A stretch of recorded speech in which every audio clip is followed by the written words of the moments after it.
सभी सनातनी भाइयों को मैं कवि पंडित श्री राम मिलन जी प्रणाम करता हूं और आज मैं फिर उपस्थित हूं शास्त्रों की चर्चा में। तो मित्रों, हमने जो भविष्य पुराण पढ़ा, भविष्य पुराण में जो हमें मिला वो हम आपके सामने लाए हैं। राजा विक्रमादित्य के बाद राजा शालिवाहन हुए, पराक्रमी प्रतापी राजा। मैं उनकी सीरियल की बात नहीं बोला कि उसके बाद कौन है, उसके बाद कौन है। और राजा शालिवाहन के बाद राजा भोज। तो राजा भोज तो आप जानते हैं, नाम तो सुने हैं, लेकिन स्कूल में इसे पढ़ाया नहीं गया कौन था, इनके संदर्भ में ज्यादा विस्तृत जानकारी दिया नहीं गया।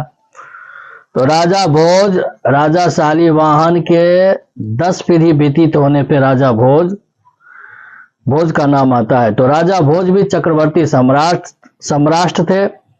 इसने गंधार को, विदेशों को, कई देशों को जीत करके उनका धन लेकर के उन्हें दंडित करके और उन्हें उनके हिसाब से जगह दे दिया रहने के लिए, न्यायोचित।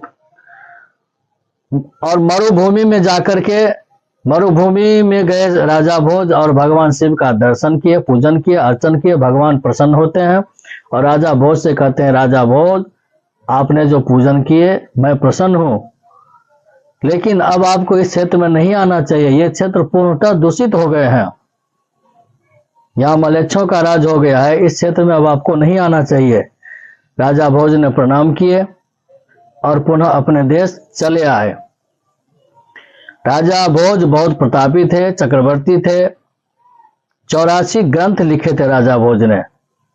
लेकिन हमारे कहने का मतलब ये है, जब मलेच्छों को मरुभूमि में भेज दिया था, शालिवाहन ने भी भेजे थे, राजा भोज ने भी भेजे थे, पुनः फिर हमारे गले पर, सनातनियों के गले पड़े हुए हैं और मुश्किल किए हुए हैं।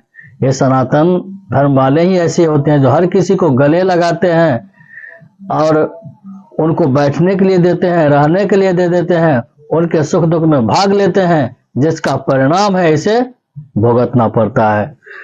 सभी सनातनियों को मैं एक बार फिर से प्रणाम करता हूं।